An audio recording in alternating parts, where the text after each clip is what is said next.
The air in the grand ballroom at Cipriani 42nd Street was thick with money and ambition. But for Amelia, it was a minefield.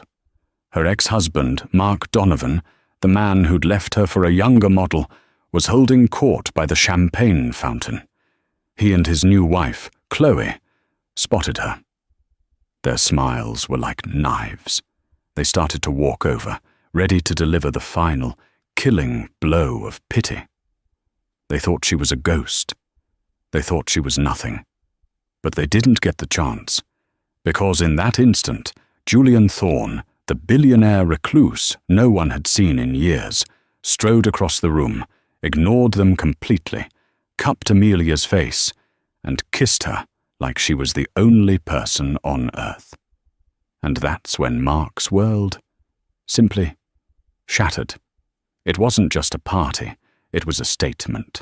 The Metropolitan Innovators Gala was the event of the New York fall season, a glittering vortex of tech moguls, old money heirs, and the politicians who courted them.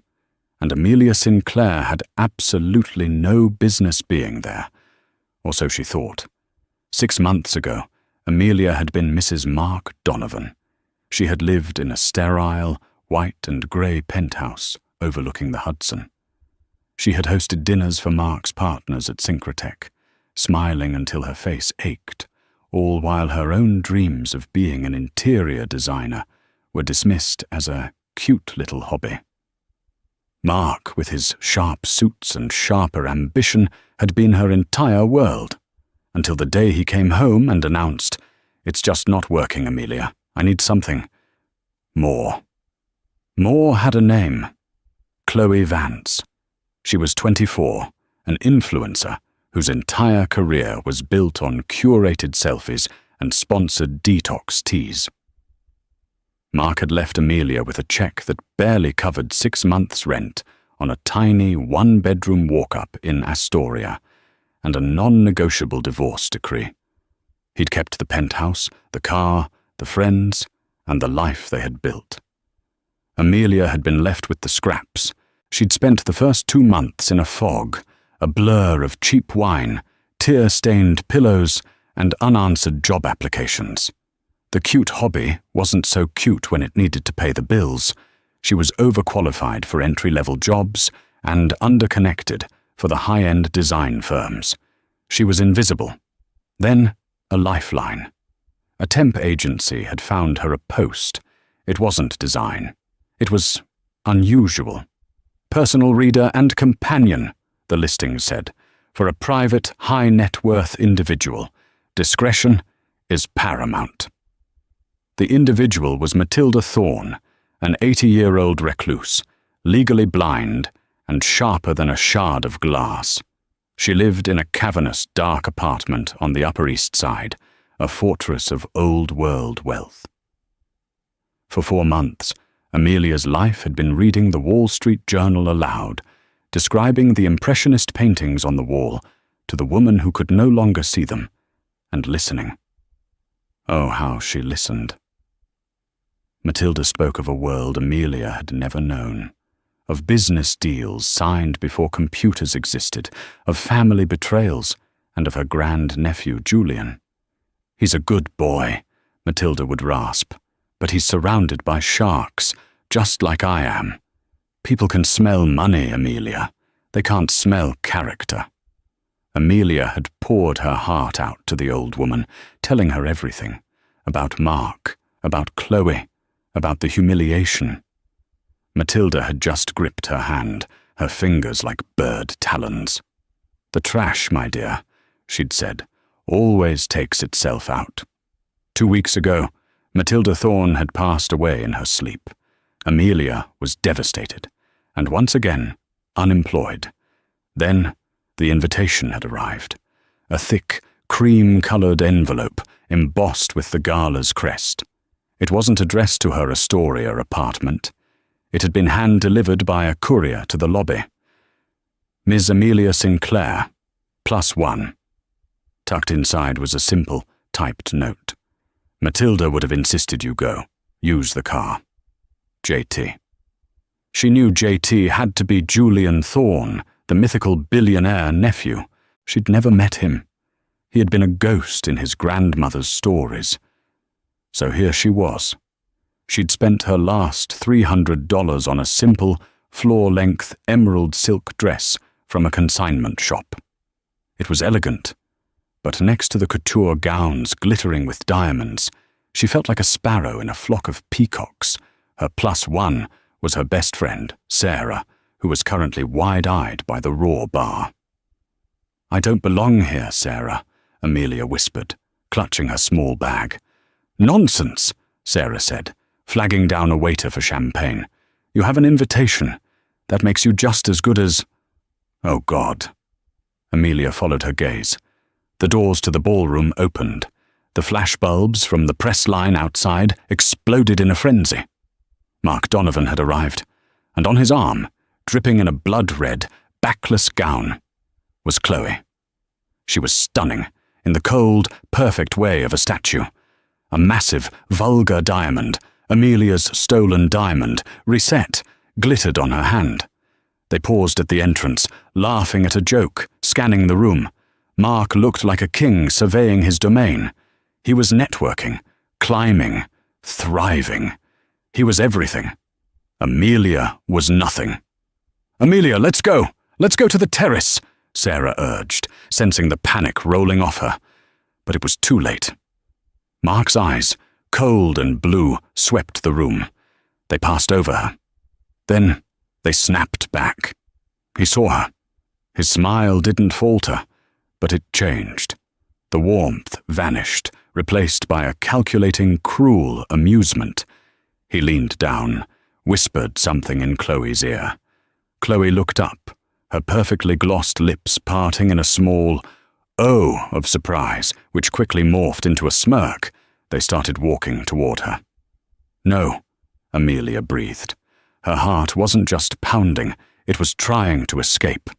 This was her nightmare, the final humiliation, the public pitying. She could already hear Mark's voice, that smooth, condescending baritone. "Amelia, darling. What a surprise. Are you working the event?" She was frozen. There was nowhere to run. They were 10 feet away. Mark Donovan moved through the crowd like a shark, parting the waters. People turned to greet him. "Mark, good to see you." "Mr. Donovan, we must talk." But he offered them only a curt nod, his eyes locked on Amelia. He was on a mission. Chloe glided beside him, her hand possessively on his arm, her chin high. She looked, Amelia thought with a pang of bitter clarity, like a predator who had just spotted an injured deer. "Amelia, breathe," Sarah muttered, stepping slightly in front of her, a flimsy, human shield. "It's fine," Amelia lied, her voice a thin whisper. She forced her shoulders back. She would not cry. She would not run. She had nothing left to lose, but she would be damned if she gave him the satisfaction of her dignity. "Well, well, well," Mark's voice boomed, silencing the small circle around them. He stopped 5 feet from her. His eyes did a slow, insulting sweep of her body, from the consignment dress to her simple pearl earrings, a gift from her grandmother, not his. "Amelia Sinclair," he said, drawing her old name out, as if tasting it. "I have to say, I am absolutely stunned to see you here. I didn't think this was, well, your kind of scene." Chloe giggled, a light, tinkling sound that grated on Amelia's nerves. "She means, darling," Chloe chimed in, stepping forward. "We thought you'd be, I don't know, busier. Didn't you start a little catering thing? Or was it decorating? I can never remember." The implication was clear. You are the help. Amelia's face burned. She could feel the eyes of the people nearby. Harrison Grant, the CEO of a rival firm, was watching with open curiosity. A few socialites were already whispering behind their hands. Mark had done this deliberately. He'd created a stage, and she was the tragic opening act. "Hello, Mark. Chloe," Amelia said, proud that her voice barely trembled. It's a beautiful party. It is, isn't it? Mark said, moving closer. He was using his height to intimidate her, just as he always had. Synchrotech is a platinum sponsor, you know. We're closing the A round on our new platform. It's transformative. He puffed out his chest. But you wouldn't know about that. So, tell me, who did you come with? Did you manage to find a date in Astoria? He said Astoria like it was a slum. The cruelty was so pure, so unnecessary, that it almost took her breath away. He wasn't just content with having taken everything. He had to grind the heel of his boot on what was left. I'm here with a friend, Amelia said, gesturing to Sarah. Mark didn't even look at Sarah. He just chuckled. A friend. Right. Well, it's good you're getting out. Chloe and I were just saying we were worried about you. It must be so hard. His eyes were full of fake pity, but underneath they were gleaming. He was enjoying this. He was showing his new, shiny wife the old, discarded toy he'd replaced. I'm managing just fine, Mark, Amelia said. Are you? He pressed. Because from where I'm standing, it looks a little desperate. This dress, this party, it's not you, Amelia. You were always more simple. Mark, Chloe said, tugging his arm, a false note of protest in her voice. Be nice. She's trying. That was it. The 1-2 punch, his condescension, her pity. Amelia felt her composure crack. The tears she'd sworn she wouldn't shed burned at the back of her eyes. She looked down at the pattern on the marble floor, anywhere but at their smug, perfect faces. I should go, she stammered, turning to Sarah. Yes, I think you should, Mark said, his voice dropping to a fake confidential whisper. You're a little out of your league, sweetheart. Don't embarrass yourself further. A hush had fallen over their immediate area. The music seemed to fade. This was it. The final cut. He had won. He had proven to the entire world that he was the victor. And she was the casualty. Amelia's blood ran cold. She felt utterly, completely alone. And then a new voice cut through the air. A voice that wasn't loud, but carried an impossible, immediate authority. I disagree. The voice was deep, quiet, and resonated with a power that made Mark Donovan's peacocking display seem childish. Amelia looked up. Mark and Chloe turned, annoyance on their faces at being interrupted. A man was standing just behind Mark. He hadn't approached. He had simply appeared, as if he'd stepped from the shadows. He was tall, dressed in a black, impeccably tailored tuxedo that was understated, yet clearly cost more than Amelia's entire divorce settlement. He wasn't classically handsome, not in the way Mark was. His features were sharper, more severe, dark hair, intense eyes, and a stillness that was almost unnerving. The entire ballroom seemed to hold its breath.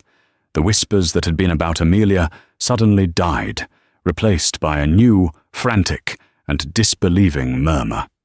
Amelia knew, with a jolt that went straight to her bones, who this was. Julian Thorne. He was the ghost of Matilda's stories. The press called him the Phantom of Wall Street. He controlled Thorne Industries, a portfolio so vast it touched everything from biotech to private space exploration. He never gave interviews. He never attended parties. His picture hadn't been seen in public in almost a decade, and he was staring at Mark Donovan with a look of such profound, icy disinterest that Mark, for the first time in his life, seemed to shrink. I'm sorry, Mark said, his voice losing its arrogant boom, becoming suddenly reedy and uncertain. Do I know you? Julian Thorne's gaze didn't waver. No, you don't. He took one step, moving past Mark as if he were a piece of furniture. He ignored Chloe completely, who was staring at him, her mouth slightly open, her influencer-trained brain clearly trying to place this new, dominant male. Julian Thorne stopped directly in front of Amelia. He looked at her, and it wasn't the way Mark looked at her. He wasn't assessing her. He wasn't judging her. He was seeing her. His dark eyes scanned her face, and for a second, Amelia saw a flicker of something in them. Recognition, sadness, and something else. A protective warmth that reminded her, shockingly, of Matilda. Time slowed down. The buzz of the gala, the clinking of glasses, the smug look on Mark's face. It all dissolved. There was only this man, his intense gaze, and the sudden, frantic beating of her own heart. "Amelia Sinclair," he said. His voice was softer now, meant only for her. She nodded, unable to speak. "I'm Julian Thorne. I know," she whispered. "Your grandmother. I'm so sorry." "She adored you," he said simply, as if stating a fact of the universe. Behind him, Mark was spluttering. The humiliation of being dismissed so completely was turning his face a dull, mottled red. He had built his entire identity on being the center of attention. This man had just erased him. "Look," Mark interrupted, stepping forward. "I don't know who you are, pal, but we were in the middle of a private conversation." Julian Thorne didn't even turn his head. He kept his eyes locked on Amelia. "Are you all right?" he asked her. He said, Mark repeated, his voice rising. "We're talking. This is my ex-wife." He said, "my," with a possessive, angry emphasis, as if she was still, in some way, his property to be tormented. At this, Julian finally turned his head. He didn't turn his whole body, just his head, in a slow, deliberate motion. He looked Mark Donovan up and down. It was the same look he'd given Amelia, but with all the warmth inverted into ice. "Your ex-wife," Julian repeated, the word sounding like an insult. "The woman you left with nothing, the one you cheated on with this." He gave Chloe a glance, so dismissive it was as if he were looking at a particularly uninteresting stain on the carpet. Chloe gasped, offended. "How dare you?" Mark went rigid. "You have no damn right." "I have every right," Julian cut in, his voice dropping back to that terrifying, quiet command. "Matilda told me everything, Mr. Donovan, every pathetic detail." He turned back to Amelia, and his entire demeanor softened again. "She told me you were kind. She told me you were strong. And she told me you deserved far better than the hand you were dealt." Amelia's eyes filled with tears, but these were different. They weren't tears of shame. They were tears of relief. Someone knew. Someone understood. "I came here tonight to find you, Amelia," Julian said. "I'm only sorry I was a few minutes late." "Find her?" Mark scoffed, a desperate, last-ditch attempt at regaining control.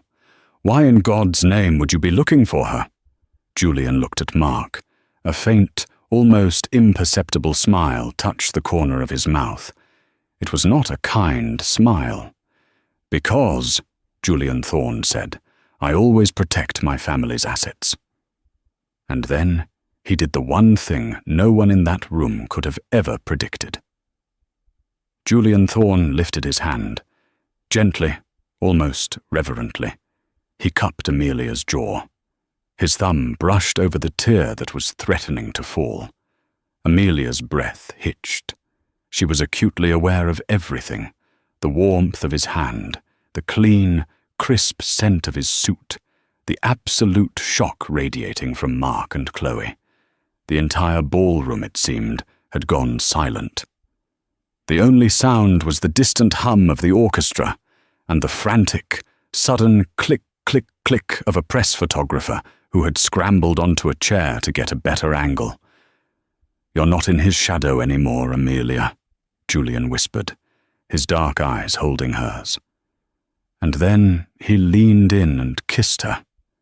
It wasn't a chaste peck on the cheek. It wasn't a polite social greeting. It was a kiss. It was deliberate, public, and possessive. It was slow and deep and shockingly intimate, a claim made in front of God and the entire New York financial elite. It tasted of expensive whiskey and quiet, absolute confidence. For a split second, Amelia was too stunned to react. Her mind was a whiteout of confusion. But then, the humiliation from Mark, the months of loneliness, the grief for Matilda, and the sheer, unexpected kindness of this man. It all coalesced. She didn't just accept the kiss, she leaned into it. Her hand came up to rest on his lapel. She closed her eyes. In that moment, she wasn't the discarded ex-wife. She wasn't the help. She wasn't invisible. She was the woman being kissed by Julian Thorne. The sound that ripped from Mark Donovan's throat was something between a gasp and a choke. Click, flash, click, click, flash. The photographers were going insane. The wall of sound from the flashes was deafening. Julian pulled back, but only by an inch. He kept his hand on her face, his forehead resting against hers for a beat. He was shielding her from the flashes, from the room, from her past. "Let's get out of here," he murmured. He turned, keeping a protective arm firmly around her waist, and began to lead her through the crowd. The sea of people, the billionaires, the senators, the socialites, parted for them as if they were royalty. Amelia glanced back, just once. Mark and Chloe were still frozen in the same spot. They looked like a surrealist painting. Chloe's face was a mask of horrified confusion, her perfect makeup unable to hide the ugly twist of jealousy. But Mark was shattered. His face was paper white. His mouth was open. His champagne glass, which he had been holding, had slipped from his numb fingers and shattered on the marble floor at his feet. The golden liquid and shards of glass were pooled around his $1,000 shoes. He was staring, not at Amelia, but at Julian Thorne's back, with a look of pure, unadulterated terror. He wasn't just looking at the man who had kissed his ex-wife. He was looking at the man who held the fate of his entire company, his A round of funding, his entire future in the palm of his hand. Julian led Amelia through a side door marked "Private." They entered a quiet, oak-paneled study, the sound of the party instantly muffled. Amelia was shaking. I don't... What just happened?" Julian turned to her, his expression serious. "What just happened," he said, "was the first step. Now let's talk about your inheritance." My what?" "My grandmother," Julian said, offering her a seat in a leather armchair, "was not a subtle woman. She didn't just want you to be fine, Amelia. She wanted you to win, and she left you the weapons to do it." Amelia stared at him. "Weapons?" "She left you," Julian said, "a 40% controlling interest in Sinclair Thorne Textiles." Amelia blinked. I've never heard of it." "I'm not surprised," Julian said, pouring 2 glasses of water. "It was her hobby company. It holds the patents for 3 of the most advanced composite materials used in aerospace and defense. It's a small textile firm that is currently valued at just over $900 million. Amelia's glass of water slipped from her hand. Julian caught it with a lightning-fast reflex, his lips twitching in that small, rare smile. "Welcome to the family, Mrs. Sinclair. To understand the explosion, you have to understand the fuse." And the fuse had been lit 4 months earlier, in a dusty, lamp-lit library on the Upper East Side. Amelia's first day with Matilda Thorne had been a trial by fire. "So," Matilda had rasped from her armchair, her blind eyes covered by dark glasses, "you're the one the agency sent. Amelia Sinclair. Sounds pathetic." "I'm sorry?" Amelia had bristled. "Sinclair. It's a strong name. My great-grandmother was a Sinclair. They owned half of Scotland. Now you're here to read to an old woman for $30 an hour. The name has fallen, girl. The question is, can you get up? Amelia, who had spent the last month being treated like a fragile piece of glass by pitying friends, felt a spark of anger. I'm here to do a job, Mrs. Thorne. If you'd prefer I leave... A dry, papery laugh echoed from the chair. No, you'll stay. You have a spine. I hate the obsequious ones. They steal the silver. Now pick up the journal. I want to know what that fool, Harrison Grant, is doing with his steel division. Read me the commodities page. And so it began. Amelia read. She read stock tickers, political analyses, and when Matilda was in a nostalgic mood, poetry by Keats.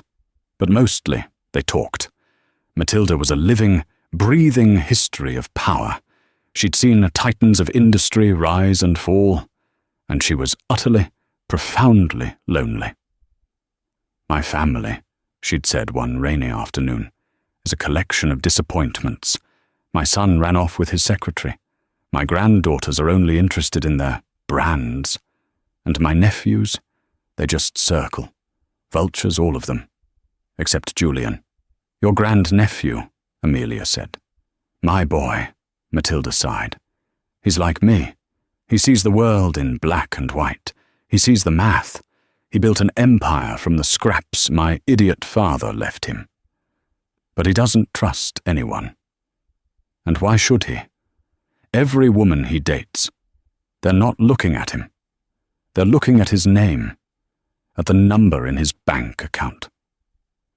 One day, a different nephew, a slick man named Philip, had arrived unannounced.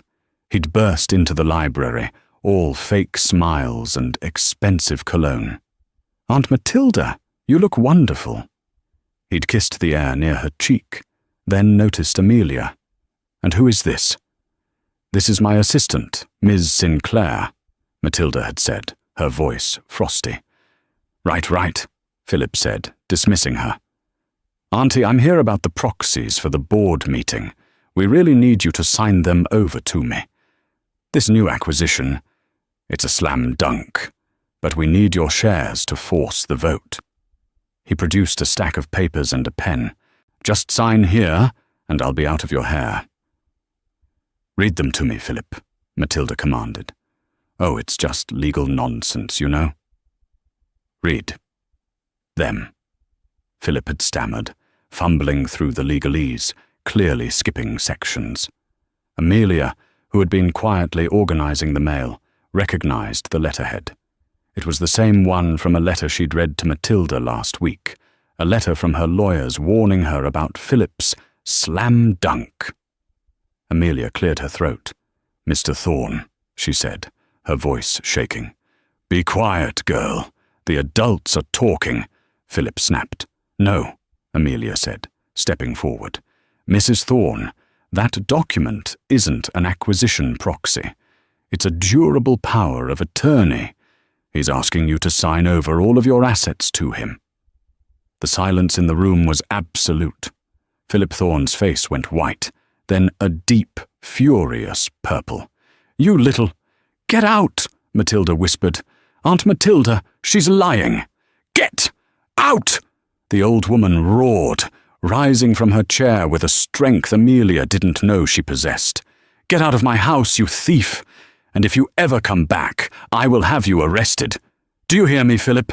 I will see you ruined. After he'd stormed out, Matilda had sunk back into her chair, breathing heavily. She'd fumbled for Amelia's hand. You, she'd said, you saved me, child. He thought because I was blind, I was stupid. He thought because you were weak. She squeezed her hand. You're not weak, Amelia. You're just dormant. That was the day their relationship changed. Amelia was no longer just an employee. She was a confidant. She told Matilda the full, ugly story of Mark and Chloe. Every humiliation, every condescending word. Matilda had listened, her face a mask of stone. Mark Donovan, she'd repeated. Synchrotech. I know the company. Small time. They're trying to get a defense contract. They're over-leveraged. They need their A-round funding, or they'll collapse in 6 months. I didn't know that, Amelia said. Of course you didn't. He treated you like a decoration. Men like Mark Donovan, they don't want a partner. They want an accessory that doesn't talk back, and when it gets out of style, they trade it in. He thinks wealth is power. He's wrong. Knowledge is power, my dear. And control. A week before she died, Matilda had called her lawyers. Amelia had stepped out to give them privacy. When the lawyer, a stiff man named Mr. Harding, was leaving, he'd stopped to look at Amelia. You are a very lucky, or a very smart young woman, Miss Sinclair, he'd said. I'm not sure which. Now, standing in the private study, the gala a distant roar, Julian Thorne explained the rest. My great-aunt called me the day after she cut Philip out of her will. She told me about you. She said, I've finally found one, Julian. One person who isn't a shark or a sheep. She's a wolf. She just doesn't know it yet. She said that, Amelia whispered, overwhelmed. She did. She also told me about your ex-husband. She disliked him. Intensely. She orchestrated this. This? The gala. Everything, Julian confirmed. She changed her will. She gave you the controlling interest in Sinclair Thorne. She also made me the executor. She left me a letter to be opened upon her death. He reached into his tuxedo jacket and pulled out a simple, cream-colored envelope. Amelia's name was on it, in Matilda's shaky, forceful script. Amelia opened it. My dearest Amelia, do not mourn me. I am old and I am tired. I am, however, extremely annoyed. I detest bullies. Your ex-husband is a bully, and the only way to deal with a bully is to become his boss. Sinclair Thorne Textiles is your weapon. You will find that it is the sole patent holder for the ST composite, which, as of last week, your ex-husband's company, Synchrotech, is desperately trying to license for their flagship project. They cannot move forward without it. You now own what they need. You own him. Julian will be at the gala. He will find you. He is a good boy, but he is all business. Show him you are, too. Do not let them see you cry. Do not let them see you weak. Your name is Sinclair. It is time you remembered what that means. Now go and give them hell. Yours, Matilda. Amelia looked up, her vision blurred. She planned all of this. She knew Mark would be there. She knew, Julian said. She also knew Synchrotech was petitioning Thorne Industries for its A-round funding. The decision is currently sitting on my desk. The full, breathtaking and terrifying scope of Matilda's plan settled on Amelia. The old woman hadn't just given her money. She had given her a loaded gun. But the kiss, Amelia said, her face flushing. That wasn't in the letter. Julian looked at her, and the business-like facade dropped. For the first time, she saw the man, not the mogul. No, he said, his voice quiet. That wasn't in the letter. That was an executive decision. I saw the way he was looking at you, the way he spoke to you, and I reacted. Matilda told me to protect you. I apologize if I overstepped. You didn't, Amelia said, her heart doing a strange, unfamiliar flutter. Good. He straightened his tie, all business again. Because right now, Mr. Donovan is in that ballroom, and I'd imagine he's trying to call me. As if on cue, Julian's phone, sitting on the desk, lit up. The caller ID was bright and clear. Mark Donovan. Julian looked at Amelia. He didn't touch the phone. What? Julian asked. Would you like me to do? The silence in the study was absolute, broken only by the insistent desperate buzz of Julian's phone on the mahogany desk. Mark Donovan. Amelia stared at the name. 6 months ago, a call from him would have sent her running. 3 minutes ago, his voice had made her shrink. Now, she just felt a cold, clear calm. She looked at Julian. He was watching her, his expression unreadable, waiting. He wasn't telling her what to do. He wasn't offering advice. He was giving her the choice. Matilda told me to protect you. Let it ring, Amelia said, her voice steady. A small, appreciative smile touched Julian's lips. He let the call go to voicemail. He'll be panicking, Amelia said, thinking aloud. He will, Julian agreed. Mark Donovan's entire company is leveraged against this A-round. Thorn Industries is the lead investor, and his flagship product is dependent on a patent now controlled by his ex-wife, who he just publicly humiliated, and who he then watched get kissed by the man who signs his checks. Panicking is a mild word for it. The phone buzzed again. Mark Donovan. And again. Mark Donovan. He's persistent, Amelia noted. He's desperate, Julian corrected. Desperate men are sloppy. Which brings us to tomorrow.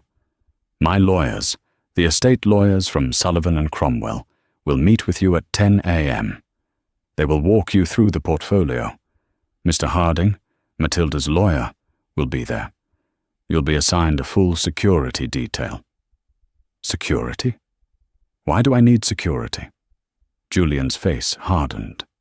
You are no longer Amelia Sinclair, the part-time designer.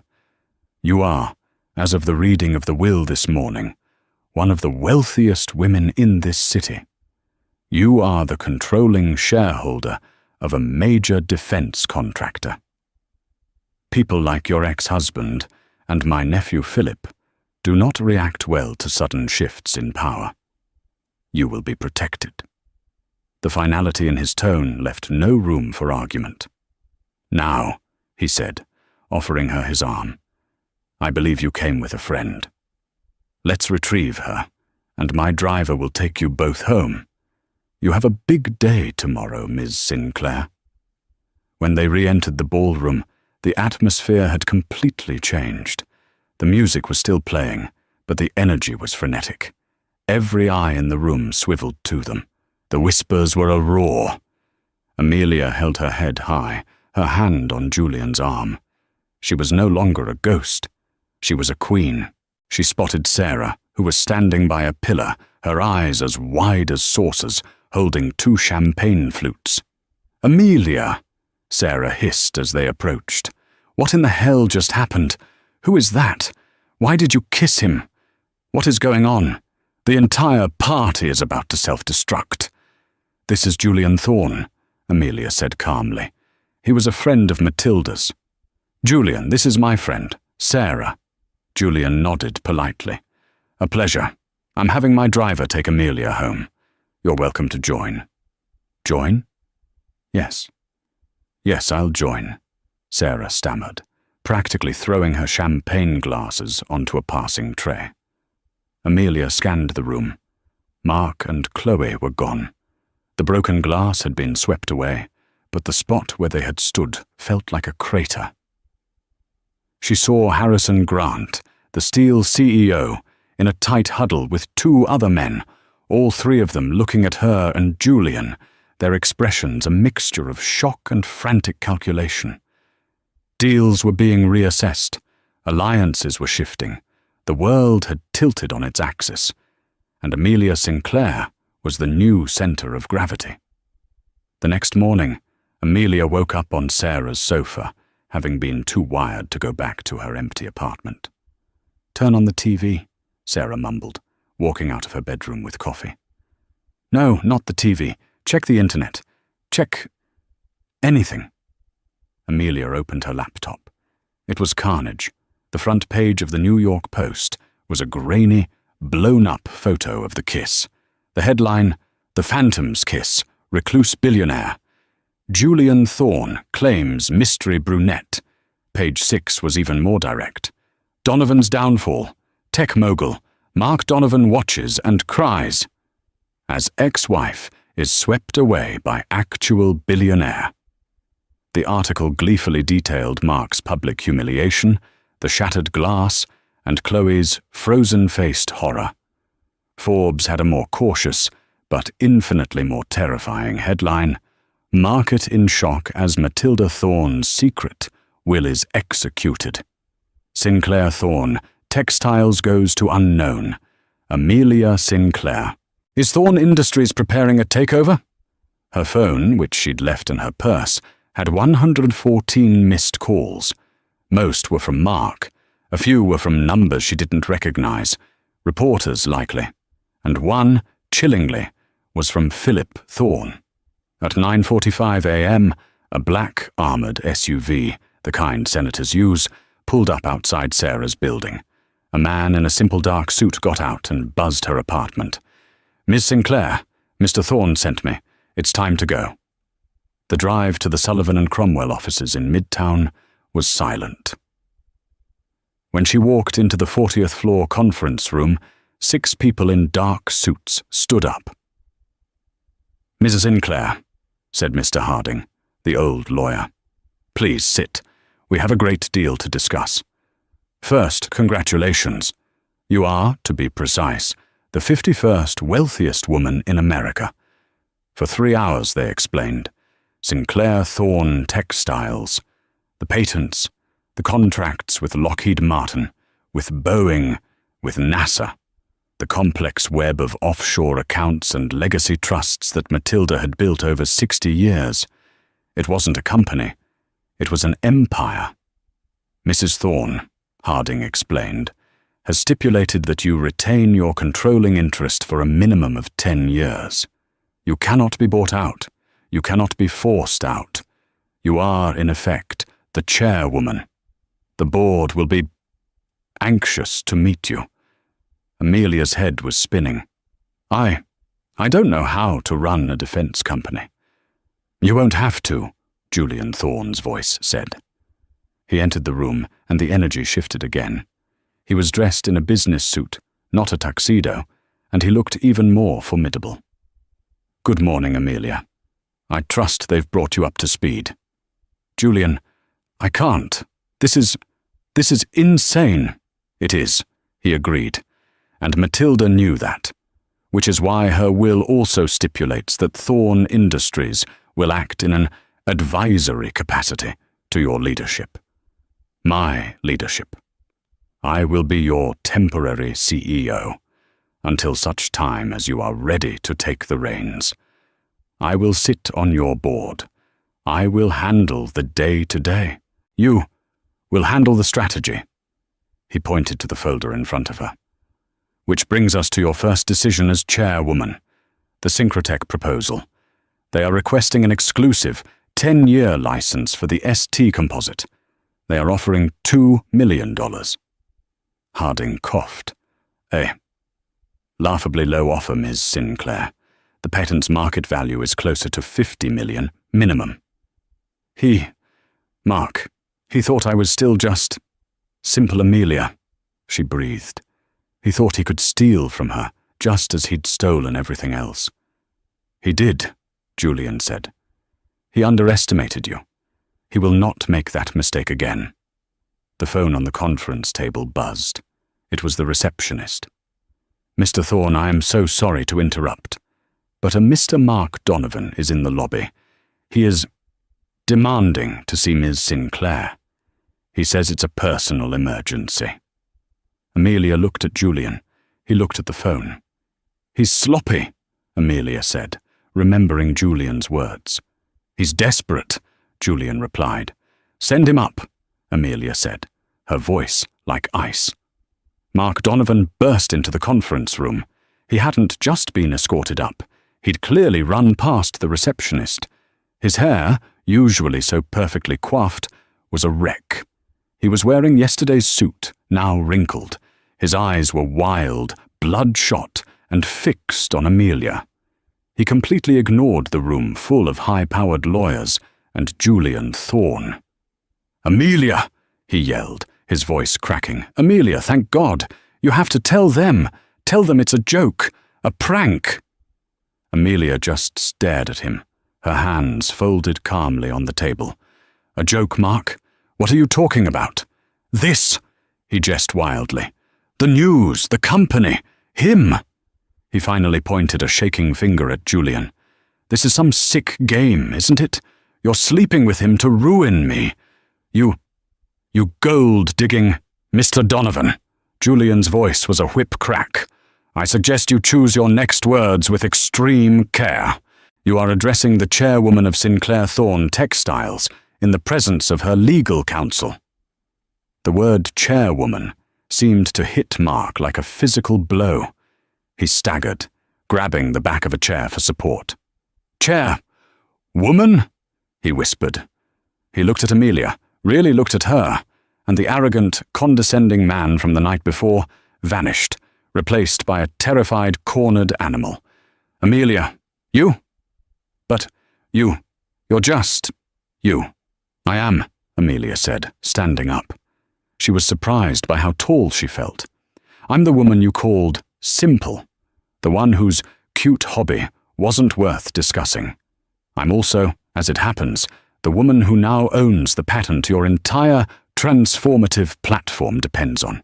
No, Mark was muttering, shaking his head. "The ST composite, that's ours. We have a deal." "You have a proposal, Mark," Amelia said, picking up the folder. "A proposal for $2 million. Mr. Harding, what did we decide was the counteroffer?" The old lawyer adjusted his glasses, a predatory glint in his eye. "Ah, yes.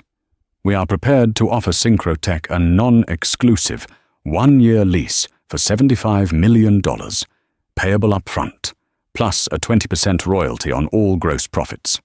And of course, a full public apology from you, Mr. Donovan, for your behavior at last night's gala." Mark looked like he was going to be sick. $75 million. We don't have that. We're pre-revenue. The A round. Julian, Mr. Thorne, you have to sign. The funding.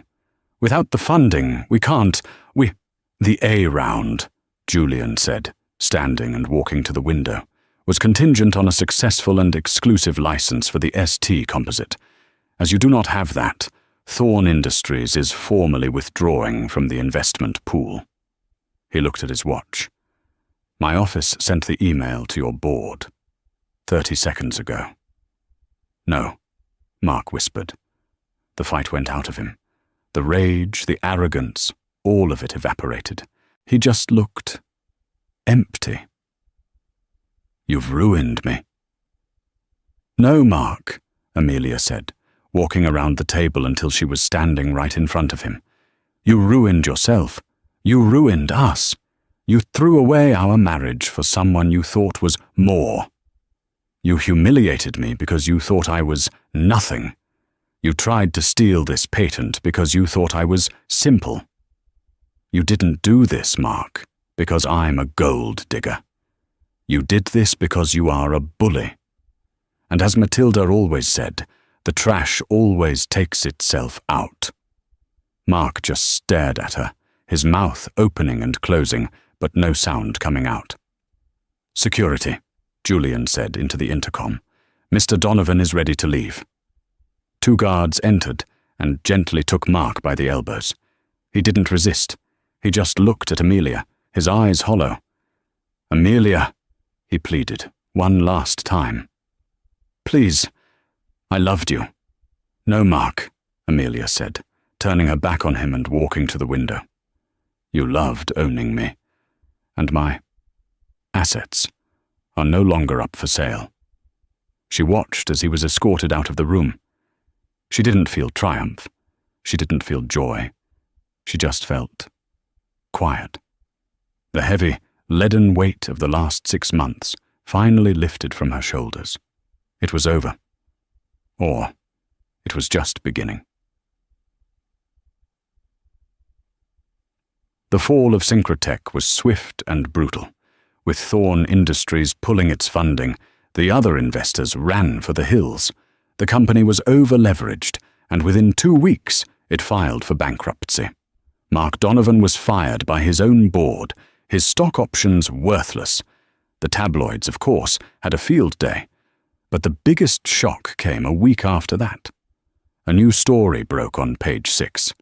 "Goodbye, Donovan. Chloe Vance spotted with Philip Thorne?" There she was, Chloe, photographed at a restaurant in Miami, laughing with the very same slimy nephew Amelia had gotten thrown out of Matilda's library. "The sharks," Julian said, showing Amelia the article on his iPad, "always find each other." Amelia just shook her head. Chloe hadn't signed up for a failed, humiliated ex-mogul. She'd traded in her tarnished trophy for a new, albeit dimmer, one.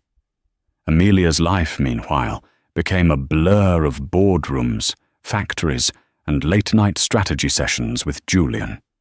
She moved out of her Astoria apartment, not into a penthouse, but into Matilda's grand, quiet apartment on the Upper East Side. It was part of the inheritance. She kept the old furniture, the smell of old books and lemon polish. It felt like home. She proved to be a natural.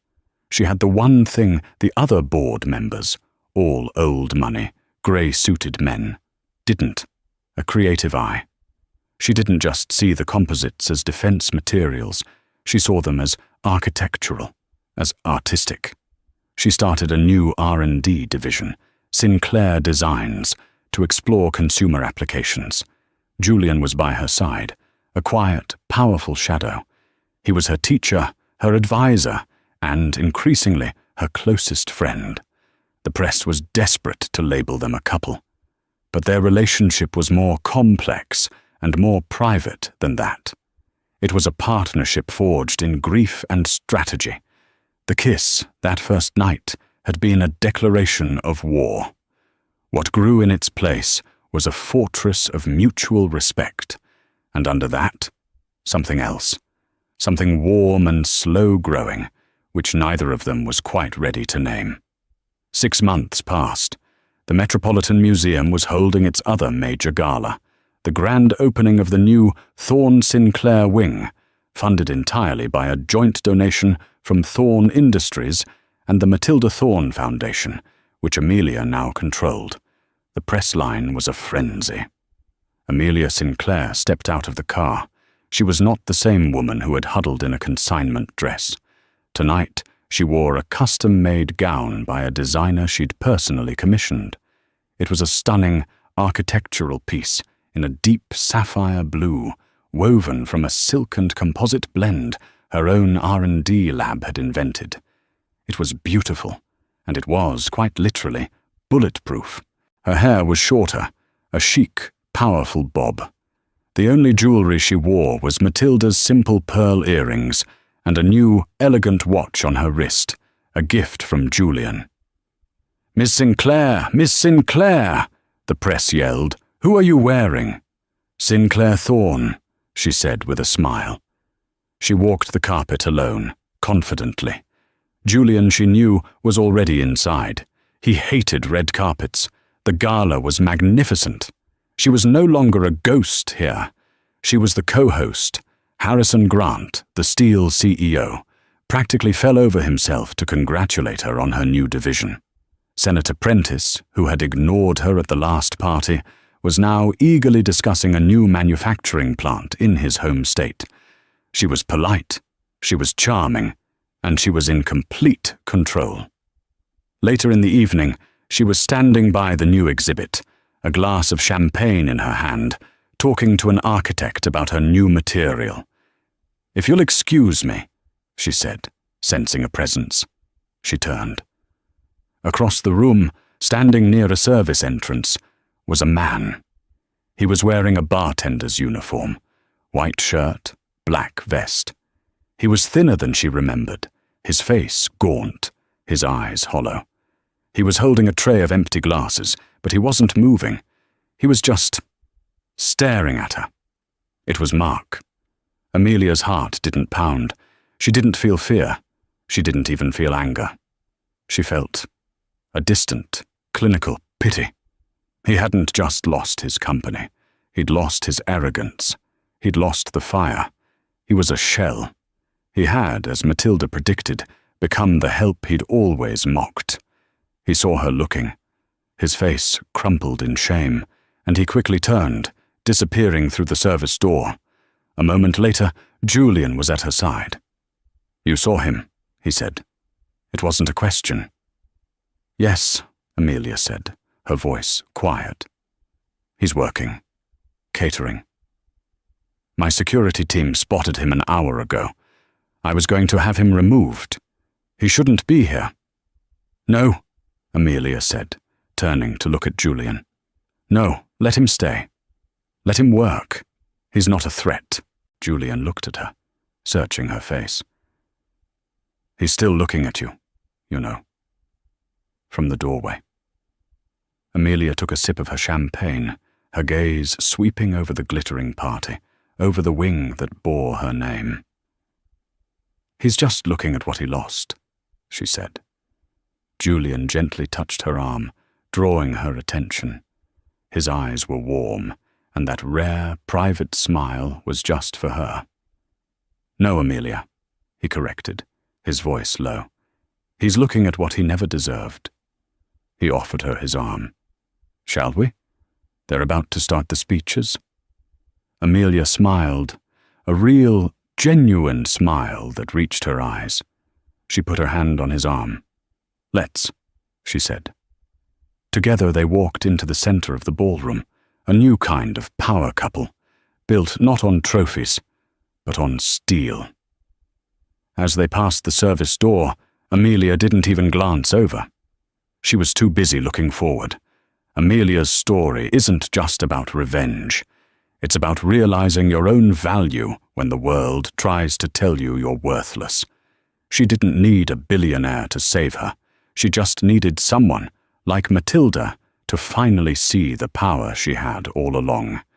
She became her own savior. Mark didn't lose her to Julian Thorne.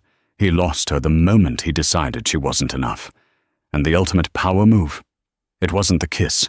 It wasn't the inheritance. It was that final moment, when she saw him at his lowest, and felt nothing. Just pity. That's when you know you've truly won. What do you think Mark was thinking in that final moment, seeing her as the queen of the gala? Let me know your most dramatic thoughts in the comments below. If you loved this story of justice and finding your power, please hit that like button. Share this video with someone who needs to hear it. And don't forget to subscribe for more real-life drama every week. You won't want to miss what's next. The laughter was the worst part. It wasn't the cheap fabric of my dress or the fact that my shoes were from a consignment store. It was the sound of her laugh, the same one that haunted my high school nightmares. Tiffany DuPont, dripping in diamonds, had just called me a charity case in front of everyone we grew up with. She had no idea that the quiet man standing beside me, the one she'd dismissed as the help, was about to buy her father's entire company, just to shut her up. This isn't a story about revenge. It's about the moment the world discovers that the quietest person in the room is often the most powerful. The fluorescent light of the staff break room flickered, casting a sickly, uneven glow over Ilara Vance's phone. The screen was bright, displaying an invitation that seemed to mock the very room she was in. It was embossed with digital gold calligraphy, shimmering even through the cracked glass of her 3-year-old iPhone. "Beverly Hills High 10-year reunion," it proclaimed, set against a backdrop of what was unmistakably the crystal ballroom of the Beverly Hilton. Ilara sighed, the scent of burnt espresso and steamed milk clinging to her apron. Her shift at Intelligentsia in Silver Lake was almost over, but this felt like a new kind of exhaustion. High school. For some, it was a nostalgic memory of football games and prom nights. For Ilara, it was a 4-year gauntlet of survival. She had been the art weirdo, the scholarship kid with mismatched socks and paint permanently embedded under her fingernails. She lived in a tiny, rent-controlled apartment on the border of East Hollywood, while her classmates drove new BMWs, gifts for their 16th birthdays. And at the center of that glittering, cruel universe had been Tiffany DuPont. Tiffany, heiress to the DuPont Properties fortune, was a creature of effortless, expensive cruelty. She hadn't just bullied Elara, she had wielded her social status like a scalpel, making precise, deep cuts. She'd accidentally spilled a frappuccino on Elara's final portfolio, laughing as the watercolor blurred into a muddy disaster. She'd started the rumor that Elara's thrift store clothes were donations from the homeless shelter. Elara shook her head, trying to dislodge the memories. That was 10 years ago. Life was different. It was harder in some ways, but it was hers. She was a painter, a real one, even if it didn't pay the bills. Her days were spent balancing the meticulous craft of latte art with the chaotic, passionate strokes of oil on canvas in her small studio apartment. She was, by every metric Tiffany would use, still broke. She tapped the maybe button on the invitation and shoved the phone back into her pocket, the cheap fabric of her black slacks catching on the zipper. That evening, she sat on the floor of her apartment, surrounded by canvases, sharing a box of Thai food with Julian. Julian Thorne. He was the calm center of her world. They had met 2 years prior in this very coffee shop. He'd been sitting in the corner, nursing a black coffee for 3 hours, reading a dense book on quantum mechanics. He looked different from the other customers. He wasn't a creative, typing furiously on a MacBook. He wore simple, unbranded clothes, dark sweaters and well-worn jeans that, to Elara, looked comfortable, but to Tiffany would have looked cheap. He was quiet, thoughtful, and possessed a stillness that she found magnetic. He listened, really listened. When she talked about her art, about the way she wanted to capture the texture of light, his eyes, a deep, intelligent grey, never glazed over. He'd ask questions. What does texture mean in that context? Are you talking about impasto, or the emotional resonance of the colour itself? She hadn't known what he did for a living for the first 6 months. He'd just said, "I'm in technology," with a slight, evasive smile. She assumed he was a coder, maybe a UX designer, struggling just like her. It didn't matter. He was the first person who had ever made her feel entirely, completely seen. "You got it too, didn't you?" she mumbled, pushing a noodle around her carton. "The Gilded Cage?" "Yes," Julian replied, his voice a low rumble. "The Beverly Hilton." Ambitious. "I'm not going." "Why not?" "Why would I?" "So Tiffany DuPont and her band of clones can critique my life. So they can ask me where I summer, and I can say, on the 7-Eleven fire escape." She was trying to make a joke, but the bitterness was real. They're going to be comparing careers and husbands. They have careers at Goldman Sachs and La Mer. They have husbands named Chad who work in finance. "I'm a barista, Julian. And you're you're perfect, but you're not what they're looking for." Julian put his chopsticks down. "Is that what you think of me? That I'm not what they're looking for?" "No, that's not what I meant." Elara winced. "I mean, you don't care about that stuff. The labels, the posturing. You're real. They're not. They'll eat you alive. They'll eat us alive." "Elara," he said, taking her hand. His own was warm, the grip strong. "Who cares what they think? I'm curious to see what 10 years has done to them.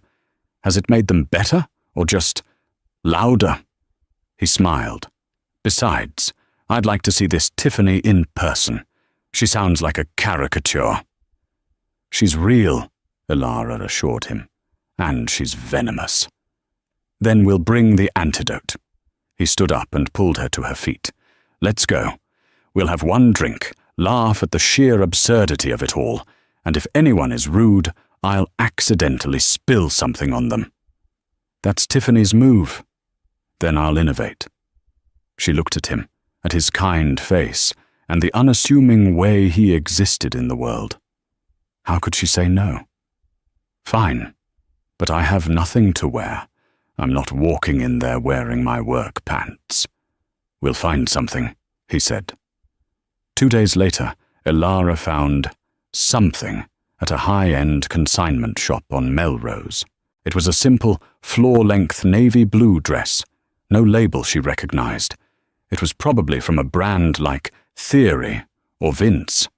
Understated, elegant, but in a room full of Balenciaga and Dior, it would scream budget. "It's perfect," Julian said, seeing her in it. He didn't say, "You look beautiful," he said. "It looks like you." The night of the reunion, a knot of pure, high school-era dread tightened in Elara's stomach. Julian knocked on her door. She opened it, expecting him in his usual sweater. Instead, he wore a suit. It was a suit, in the way a Ferrari is a car. It was a deep charcoal grey, tailored so perfectly it seemed to be a part of him. There was no brand visible, no flashy logo. It was just flawless. The fabric, even to her untrained eye, was clearly not from a department store. "Wow," she breathed. "You clean up nice, Mr. Thorne." "You too, Ms. Vance." He offered his arm. "Shall we?" They didn't take an Uber. He led her to the garage beneath her building, a place she rarely went. He stopped at a car covered by a grey tarp. He pulled it back, revealing a car she didn't recognize. It was old, but in pristine condition. A dark forest green with soft, elegant curves. "What is this?" she asked. "It's a 1996 Bentley Continental R," he said, as if that explained everything. "A bit of a hobby." He opened the door for her. The interior smelled of rich leather and old wood. As the engine turned over, it didn't roar. It purred, a deep, powerful sound that vibrated through her seat. As they merged onto Santa Monica Boulevard, heading toward the bright lights of Beverly Hills, Elara felt a strange, thrilling sense of dissonance. She was the same broke artist, in a consignment dress, on her way to be judged, but she was arriving in a vintage Bentley, with a man who was, she was beginning to realize, a beautiful, compelling mystery. The dread didn't disappear, but it was now joined by a new, sharp feeling. Curiosity. The Beverly Hilton was exactly as obnoxious as Elara had imagined. A river of luxury cars flowed toward the valet, a flashing metallic stream of Rolls-Royces, Lamborghinis, and matte black G-Wagons. When Julian pulled the vintage Bentley into the queue, he got a few confused looks. The car was older than most of the valets. But as they pulled up, the head valet, a man with a crisp suit and an eagle eye for real money, took one look at the car's perfect condition, and the man behind the wheel, and immediately shooed the junior valets away. "Good evening, sir. Welcome to the Beverly Hilton." His professionalism was a stark contrast to the dismissive glances the younger valets had given them. He didn't recognize Julian, but he recognized quality. Julian handed him the key. "Please ensure it's kept close. We won't be long." "Of course, sir." They stepped out. The air was thick with expensive perfume and the sound of camera flashes from a small, roped-off press line, likely for some D-list reality star attending a different event, but it added to the atmosphere of oppressive spectacle. Elara clutched Julian's arm as they walked into the lobby. The reunion was in the International Ballroom. They followed the signs, walking past cascading crystal chandeliers and lush, oversized floral arrangements. The sound hit them first, a wall of loud, forced laughter, the clinking of champagne flutes, and a thumping bass line from a song that had been popular their senior year. They stood at the entrance, at the check-in table. Ilara gave her name. The woman, an event planner, handed her a name tag. Ilara Vance. No title, no company, just the name. And then she saw her. Tiffany DuPont. 10 years had not softened Tiffany. It had enhanced her. She was taller somehow, her blonde hair an icy, severe bob. She wore a dress that looked less like clothing and more like a neon-red automotive accident, a skin-tight, logo-manic Balenciaga piece that probably cost more than Ilara's annual rent. She was flanked by her husband, a man who fit Ilara's Chad description perfectly. He was broad, loud, and wearing a Rolex that seemed to be actively trying to blind the other guests. Tiffany's eyes, sharp and dark, scanned the entryway and locked onto Ilara. A slow, predatory smile spread across her face, a slash of crimson lipstick. "Ilara!" she shrieked, gliding over. She didn't hug Ilara. She air-kissed the space near her cheeks. "My God, you actually came." "Hello, Tiffany," Ilara said, her voice tighter than she wanted. Tiffany's gaze immediately dropped, raking over Ilara's navy dress with brutal, dismissive speed. "That's a brave color, honey. So simple. It's almost monastic." She then turned her full, blinding attention to Julian. Her eyes did the same quick assessment, but where Ilara's dress was deemed brave, Julian's suit seemed to confuse her. It was clearly expensive, but there was no logo. "And you brought a date," Tiffany cooed, as if Ilara had brought a stray dog. "I'm Tiffany, and this is my husband, Chad." "Julian Thorne," Julian said, his voice calm and even. He shook Chad's hand. Julian. Tiffany tapped her chin. "Don't know you. What do you do, Julian? Let me guess." Her eyes twinkled with malice. "Are you an artist, too? A musician? A performance artist?" The implication was clear. Unemployed. "I'm in technology," Julian replied simply.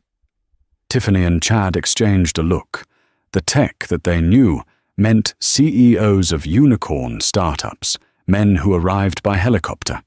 This quiet man, with his simple suit and his charity case date, clearly wasn't that. "Oh, tech!" Tiffany laughed, a high-pitched metallic sound. "That's adorable. So what? You work at the Apple store. Genius bar. That's so cute. We must have you look at my MacBook later. It's been so slow." Chad guffawed, clapping Julian on the shoulder. "Good on you, man. Keeping the world running. I'm in finance myself. Private equity. DuPont West." "How nice for you," Julian said, his smile polite but impenetrable. Ilara felt the familiar heat rise in her cheeks. She wanted to disappear. This was exactly what she had feared. "Well, don't let us keep you," Tiffany said, her dismissal complete. "Go grab a drink from the open bar. God knows you should take advantage of it." She winked at Ilara, a gesture of faux charity, before turning on her heel.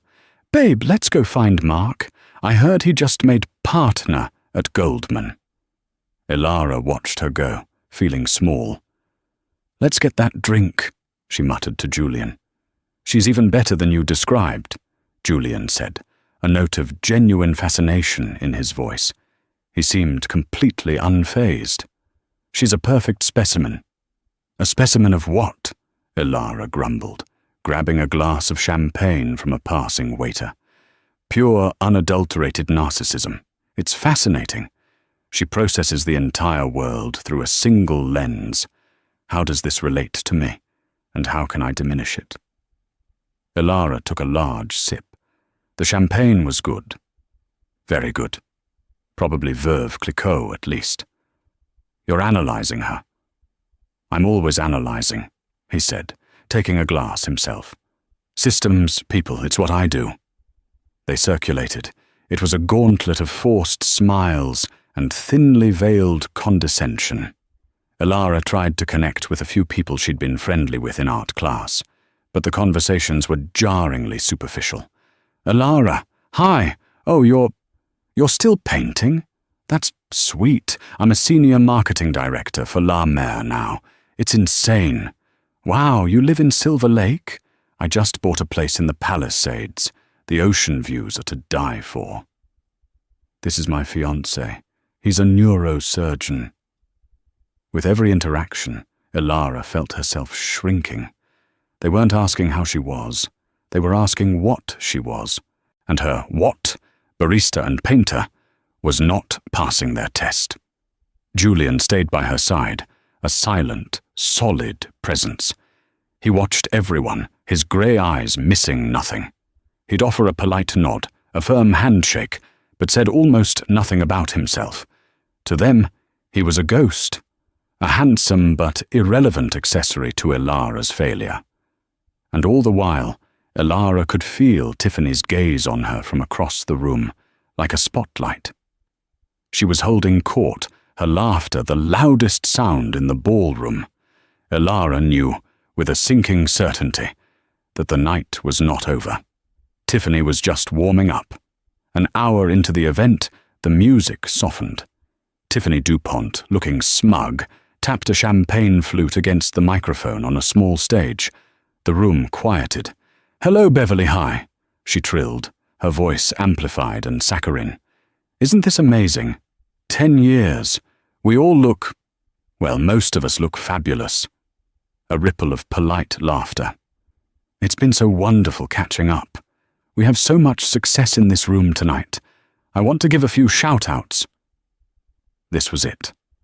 Elara felt Julian's hand find hers, his thumb rubbing a small, soothing circle on her skin. "Our very own Mark Jenkins." Tiffany pointed to a man in a blindingly shiny suit. "Just made partner at Goldman Sachs. Stand up, Mark. Yes, he's handling my family's new offshore fund." Mark stood, flushed with pride and alcohol, and gave a little bow. "And Jessica Wu, head of marketing for all of North America for La Mer. That's why her skin is literally perfect. Give her a hand." More applause. Tiffany went on, listing achievements like a Wall Street ticker.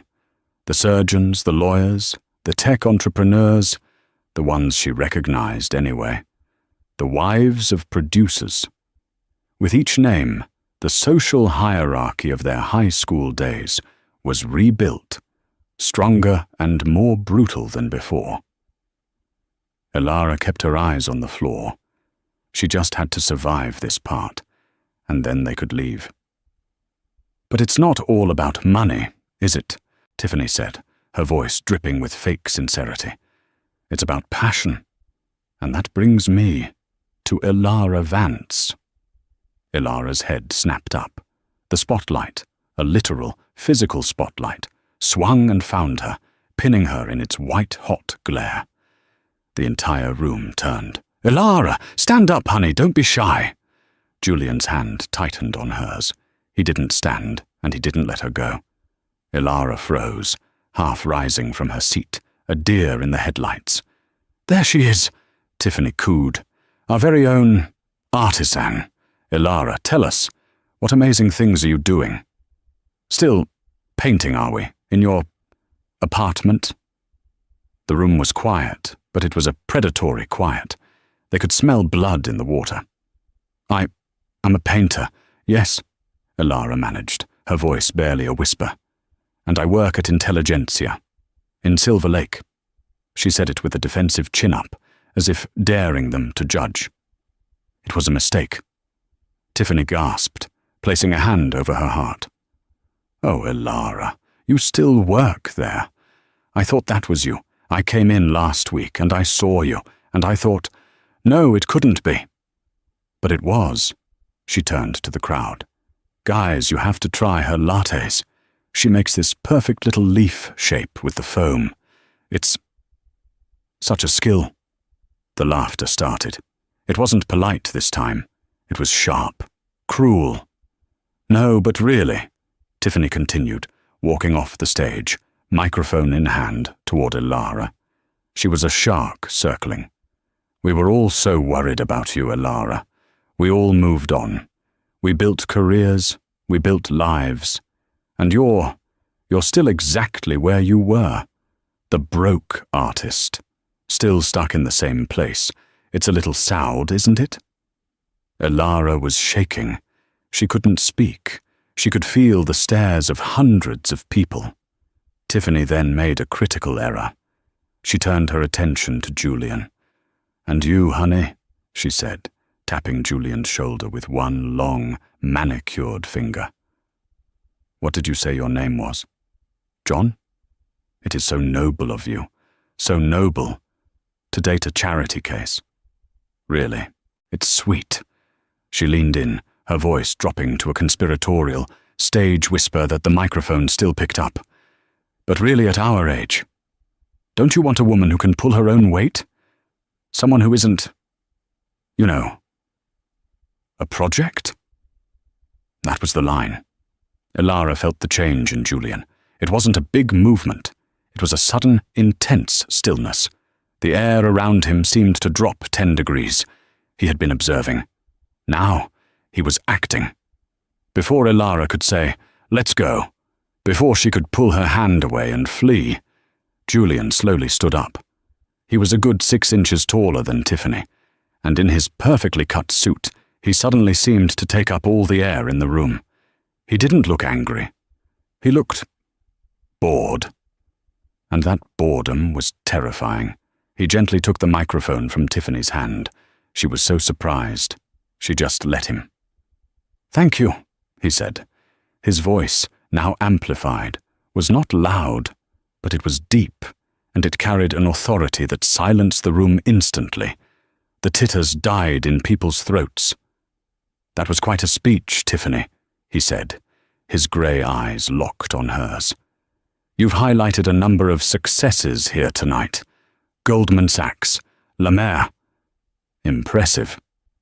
Tiffany, recovering, tried to snatch the microphone back. "Well, Julian held it just out of her reach, his gaze unwavering. "You seem to have a fundamental misunderstanding of what value is. You've confused it with noise. You've confused net worth with self-worth. And you've made the mistake of assuming that the quietest person in the room is the least powerful." He turned to Elara, who was staring at him, stunned. He offered her his hand. "Elara," he said, his voice softening just for her. "I believe you mentioned your new exhibition is being finalized." "What?" she whispered. "The one at the Broad. You should tell them." The name dropped into the room like a bomb. The Broad. Not some garage gallery. The Broad. LA's most prestigious contemporary art museum. Elara's eyes widened. "Julian, that was supposed to be a secret until the press release." "I think," Julian said, turning back to the dumbfounded crowd, "that the press release just moved up." A new commotion was starting at the back of the ballroom.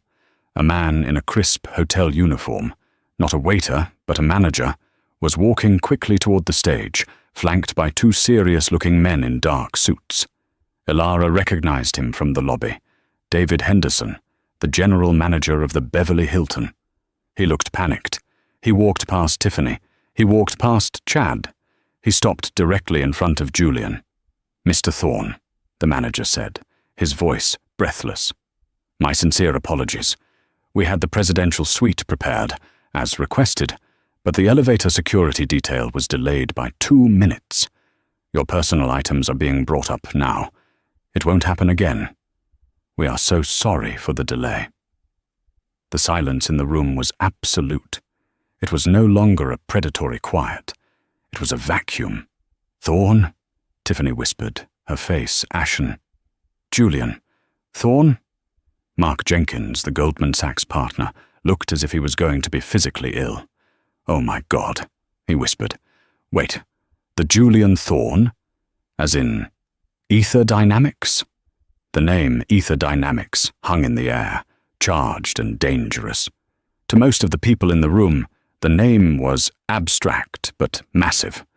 It was the unicorn of all unicorns, the most valuable and mysterious private tech company in the world. Ether Dynamics wasn't just another app. It was the world leader in generative AI, quantum computing, and green energy solutions. Its enigmatic CEO was famously private, never giving interviews, never appearing on the cover of Forbes or Time. He was just a name, a ghost in the machine, rumored to be worth not just billions, but hundreds of billions. Tiffany's husband, Chad, the private equity bro, grabbed his wife's arm.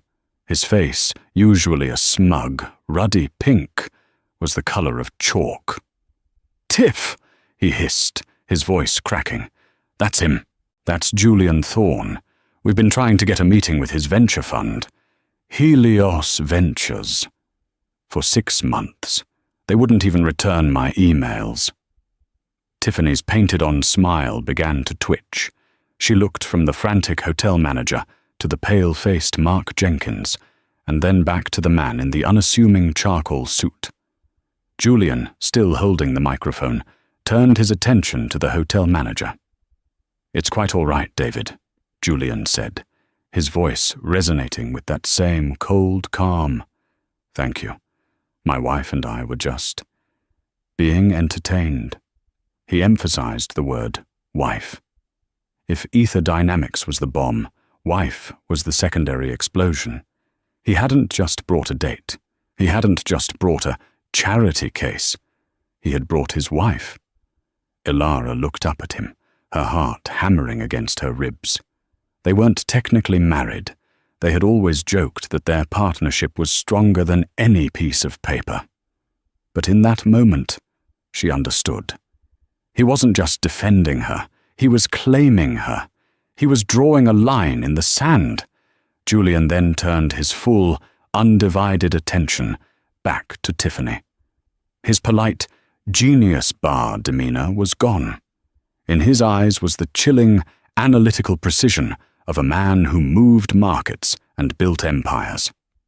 "Tiffany, is it?" he asked, as if meeting her for the first time. "You asked what I do. I'm in technology. My company, Ether Dynamics, is currently in the final stages of a rather large acquisition." He paused, letting the room hang on the words. "We're acquiring DuPont Properties." Tiffany's jaw literally dropped. The glass of champagne in her hand slipped, shattering on the floor, but she didn't seem to notice. You're lying." "I don't lie," Julian stated. It was not a boast. It was a fact. "Your father's company has been underperforming. He's over-leveraged, and his traditional real estate model is, as you so delicately put it, stuck. We're acquiring the entire portfolio for its land assets. We're tearing down 3 of his commercial buildings in Santa Monica to build our new West Coast R&D campus." No, my father. He would have told me. He signed the final papers this afternoon, Julian said flatly. "We were generous. Extremely generous, in fact. My acquisitions team felt we were overpaying." He glanced at Ilara, then back at Tiffany. "But after tonight, after seeing the kind of culture the DuPont name represents, I may have to instruct my legal team to review the terms. I'm sure they can find a clause. Force majeure, perhaps? Moral turpitude." Tiffany's husband, Chad, lunged forward, his face a mask of desperate panic. "Mr. Thorne, sir, this is a misunderstanding. A joke. Tiffany, she's just a kidder." "Tiff, apologize. Apologize to Mr. Thorne and his wife." Tiffany was speechless, her body rigid with shock, mascara beginning to run. But Julian wasn't finished. He wasn't even looking at Tiffany anymore. His gaze scanned the crowd, finding his next target. "Mark Jenkins," he called out. The Goldman Sachs partner flinched, as if he'd been struck. "Yes, Mr. Thorne?" Mark squeaked. Your firm, Goldman Sachs, is currently handling the IPO for our clean energy subsidiary, Helios, correct? It's your team's biggest file of the year. I believe your bonus is directly tied to its success. Mark Jenkins was now sweating through his $5,000 suit. Yes, sir. We are so honored to be working with you. You were, Julian corrected. I'll be calling David Solomon, he said, naming the actual CEO of Goldman Sachs. First thing tomorrow morning. We're moving the entire IPO to Morgan Stanley, effective immediately. No, please! Mark stumbled forward. I didn't say anything. You laughed, Julian said, his voice dropping to an Arctic whisper. You laughed at my wife. You stood by and you laughed. My partners and I value loyalty and judgment above all else. You, Mr. Jenkins, have demonstrated neither. You are a liability. The room was no longer just silent. It was dead. The successful alumni were realizing that their entire world, the one built on who you know and what you do, was being systematically dismantled by a man they had dismissed as a coffee shop employee's +1. Julian finally turned his gaze back to Tiffany, who was now being held up by her pale, trembling husband. You mocked my wife for her job. You called her a charity case. You seem to have a fundamental misunderstanding of the woman standing next to me. You think she's broke? You think she's stuck? He smiled, a cold, thin smile that held no warmth at all.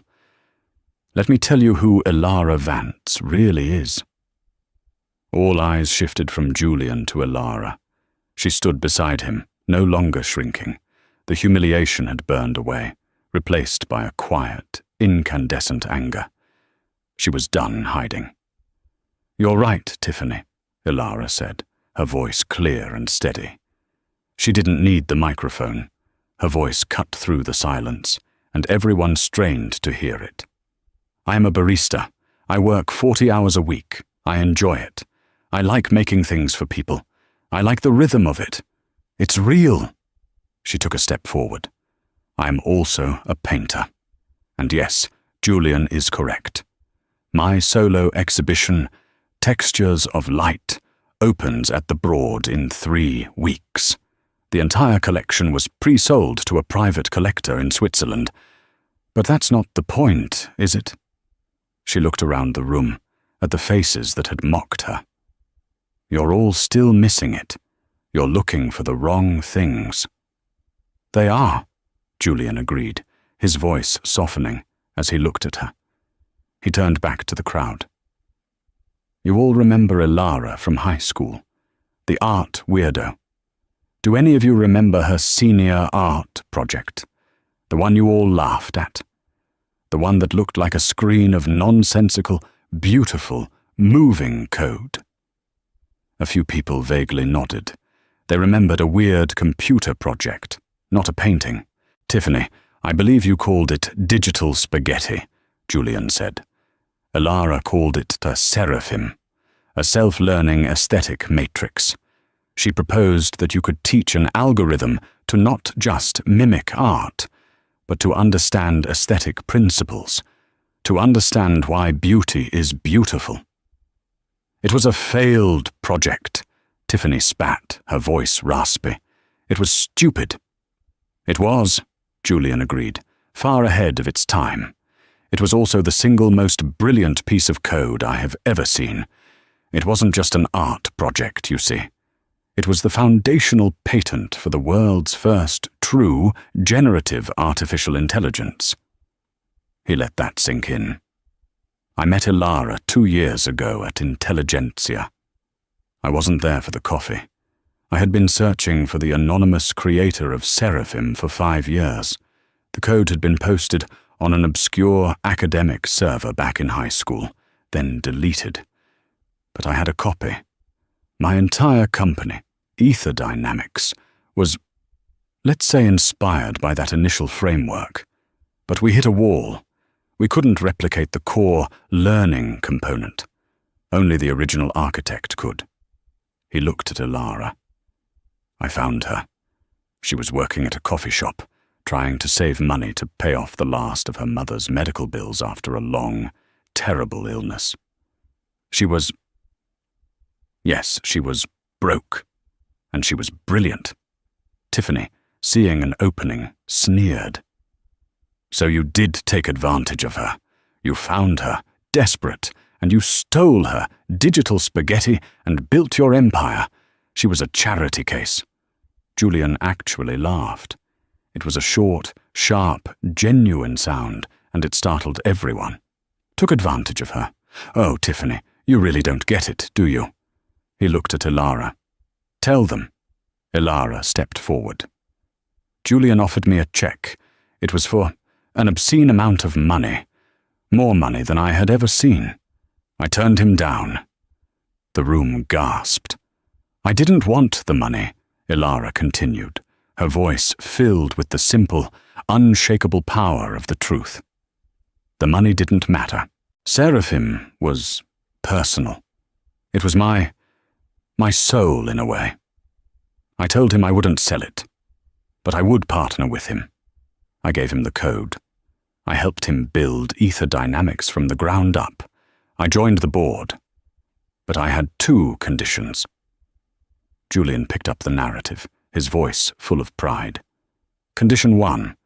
The technology could never, ever be used for military applications. Not for any price. Condition 2. He paused, looking right at Tiffany. She didn't want a salary. She didn't want a title. She asked for 51% of the company. The final, catastrophic bomb.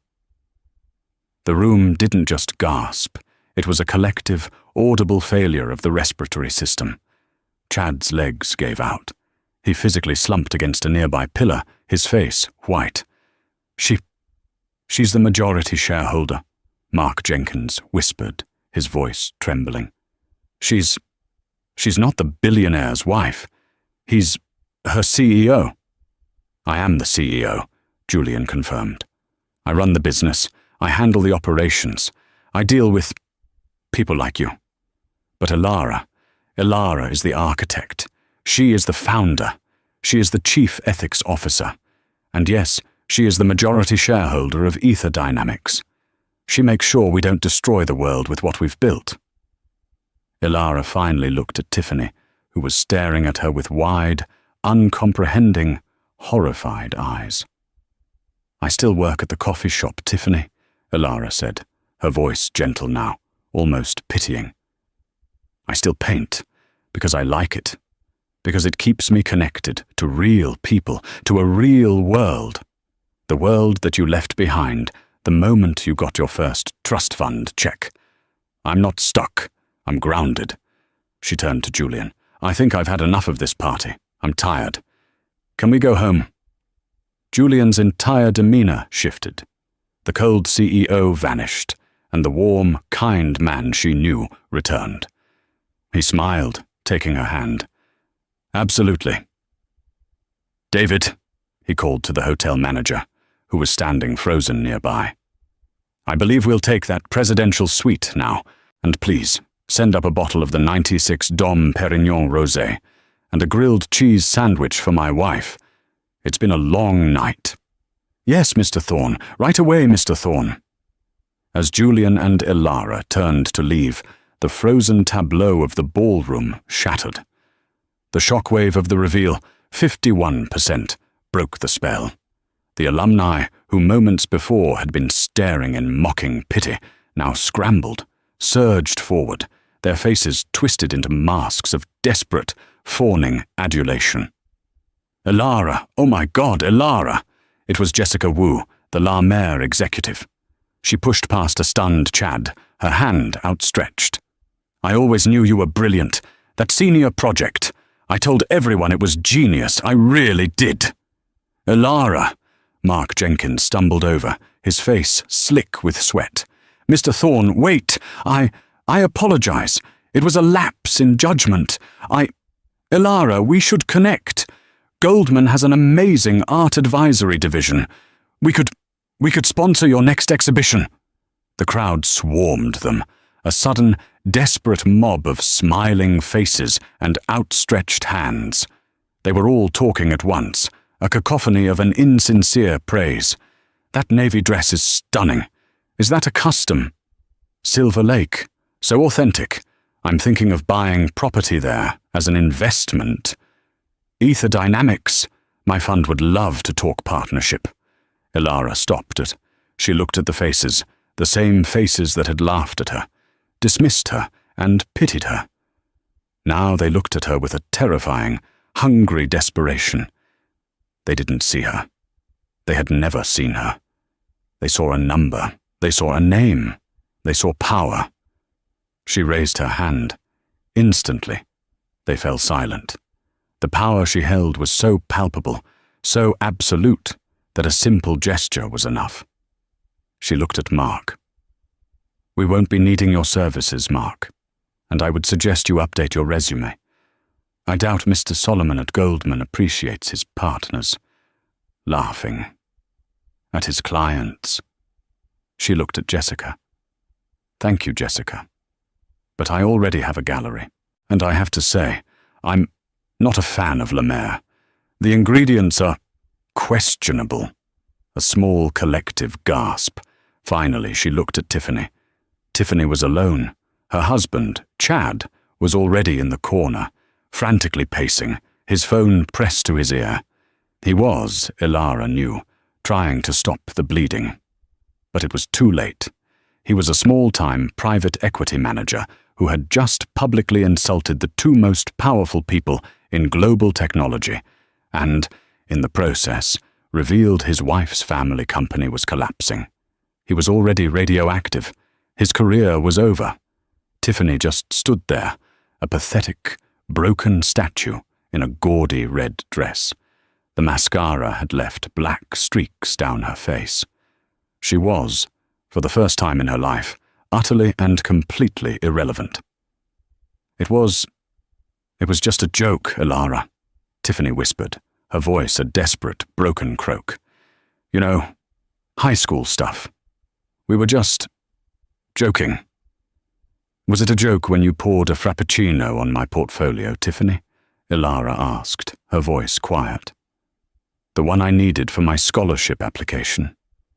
Was it a joke when you told everyone I smelled because I only had 2 sweaters?" Tiffany flinched. I don't remember that." "I do," Elara said. "I remember every day. You didn't just mock me tonight. You've been doing it my whole life. The only difference is that tonight you finally did it to someone who could show you what your words actually cost." Elara didn't shout. She didn't need to. The quiet truth was more devastating than any scream. "You're not a bad person, Tiffany. You're just empty.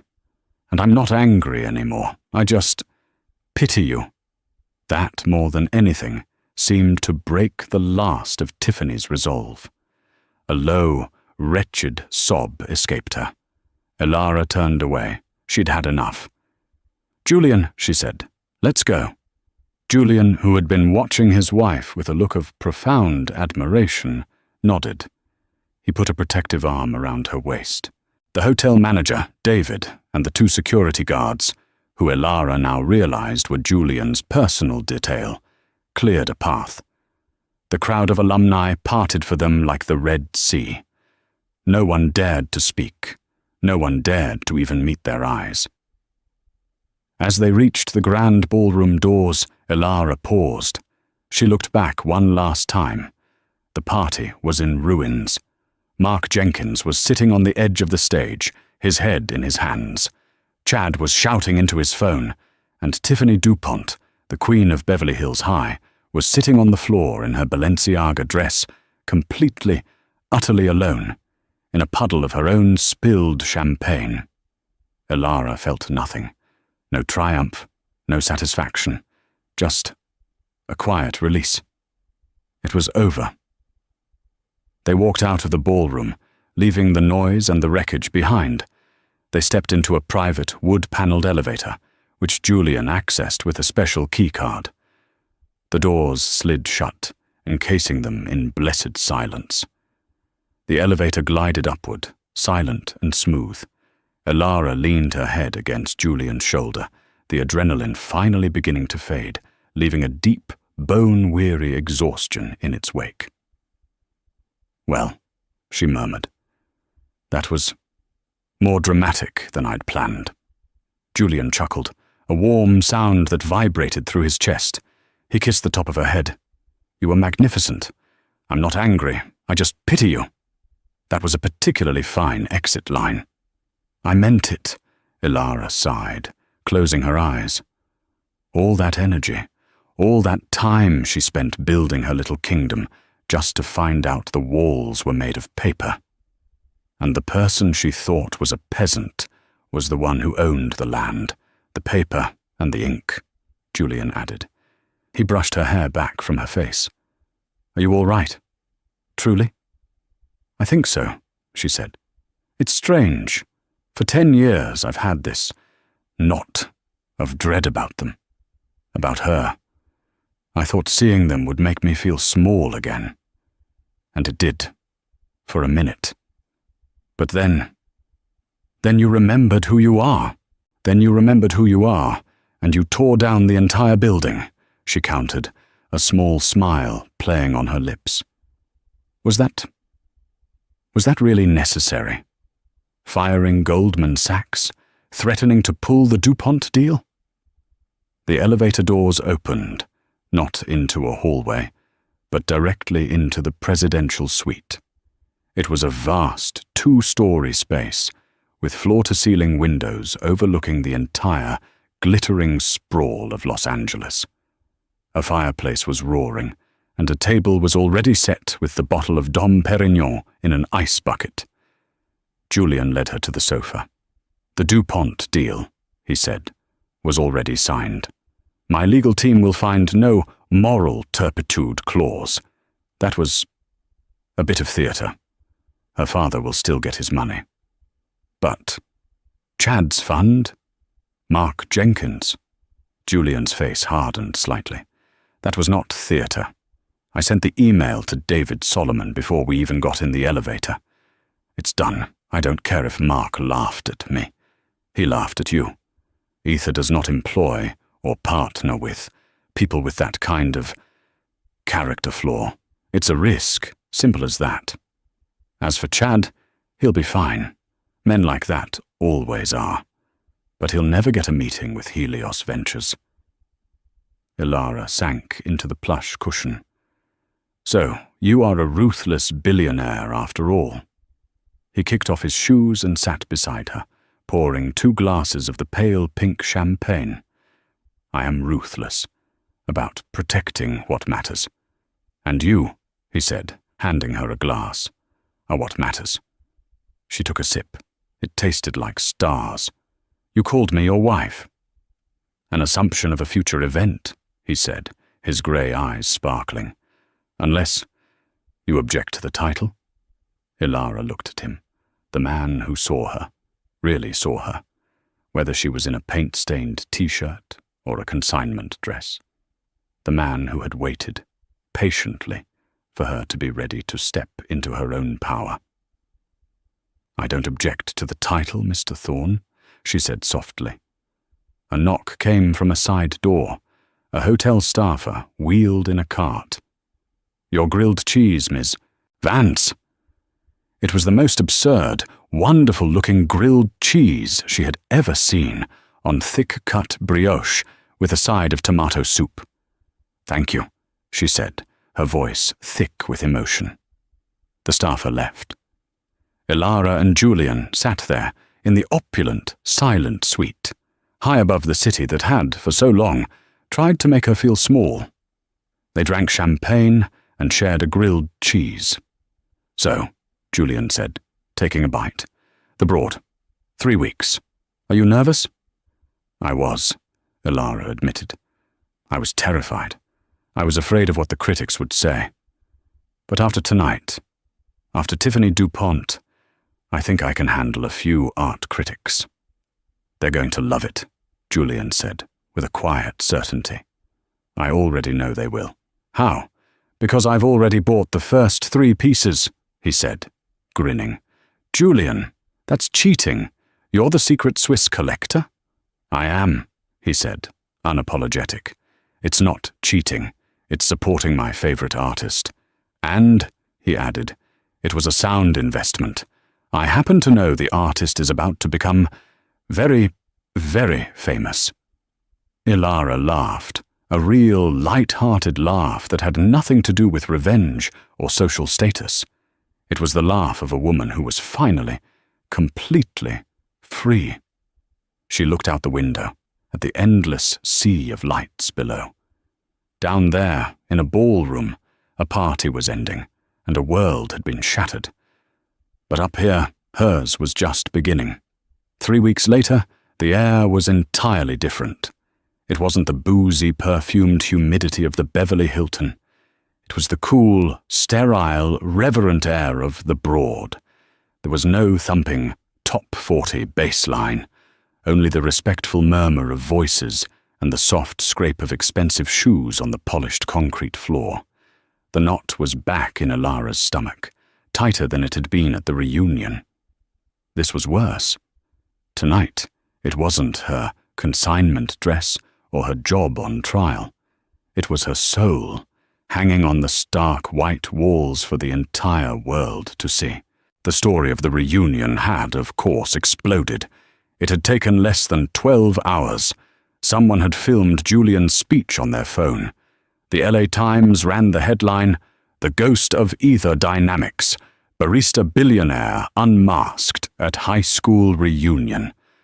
Vanity Fair was already trying to book her for a cover shoot. Her quiet life was over. The coffee shop was now a permanent tourist attraction, hounded by paparazzi trying to get a photo of the 51% barista.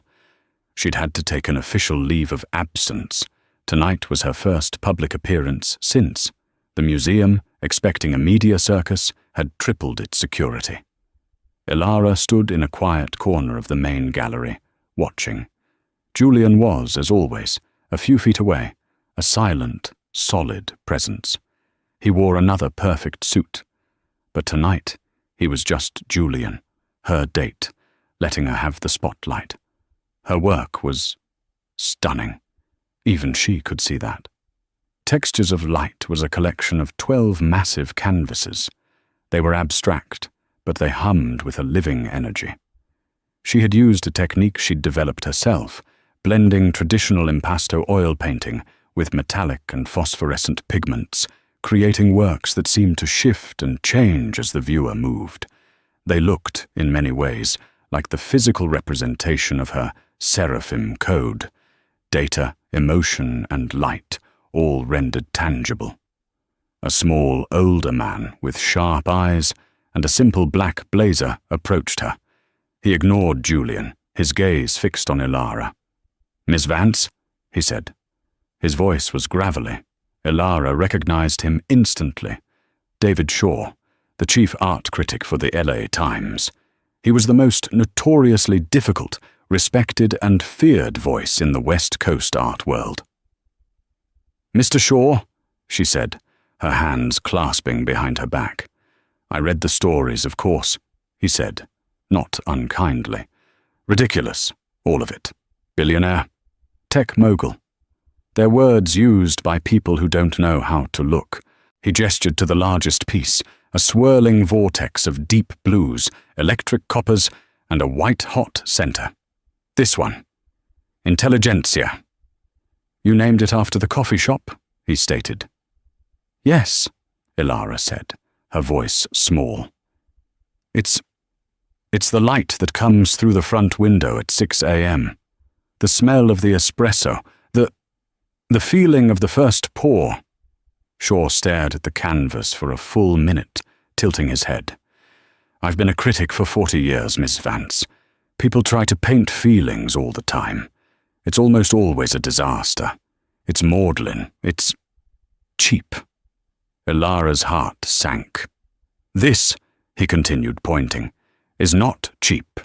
This is architectural. It's mathematical. You haven't just painted the light. You've painted the equation for it. It's brilliant. It's the most exciting new work I've seen in a decade." Elara forgot to breathe. "Don't let them," he said, glancing at the fawning, wealthy patrons and camera-wielding press near the door. "Tell you this is good because you're rich. This is good because it's true." He nodded at her, a simple, profound gesture of respect, and then moved on to the next piece, his notepad out. Elara felt the tension of 10 years, of a lifetime, really.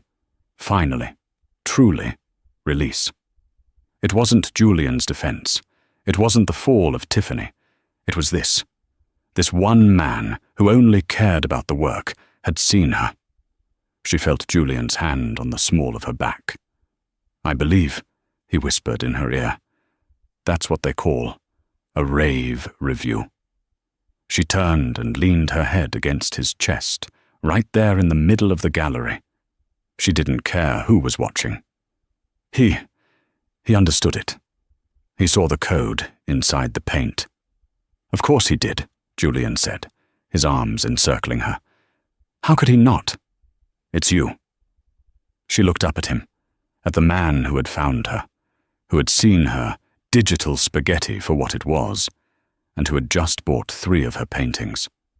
"Thank you, Julian." "For what?" "For bringing me here. Not to the party," she clarified. "To this. For pushing me to show my work. For everything." "Elara," he said, his grey eyes serious. "I didn't do anything. I just opened the door. You're the one who built the entire astonishing building." He smiled. "Now I believe a certain artist owes her new husband a glass of champagne." "Husband, huh?" She smiled, finally feeling the last bit of the charity case burn away, replaced by the warm, steady glow of her own, undeniable light. "I like the sound of that. Let's go." Elara's story shows us that true success isn't measured by a price tag, a job title, or the applause of a shallow crowd. It's measured in integrity, in quiet confidence, and in the value we create, not the value we display. The world is full of Tiffany's, quick to judge the cover of the book, but they are powerless when faced with the truth of the author. Elara didn't just shock them with a billionaire husband. She rewrote their entire reality by proving that the woman they mocked as broke was, in fact, the one who owned the entire library. What did you think of Elara's and Julian's ultimate response? Was it perfect karma, or was it too much? Let us know your thoughts in the comments below. If you loved this story and want to see more real-life drama and satisfying karma, make sure to hit that like button. Share this video with someone who needs to see it, and please subscribe to our channel for new stories every single week. You won't want to miss what's coming next.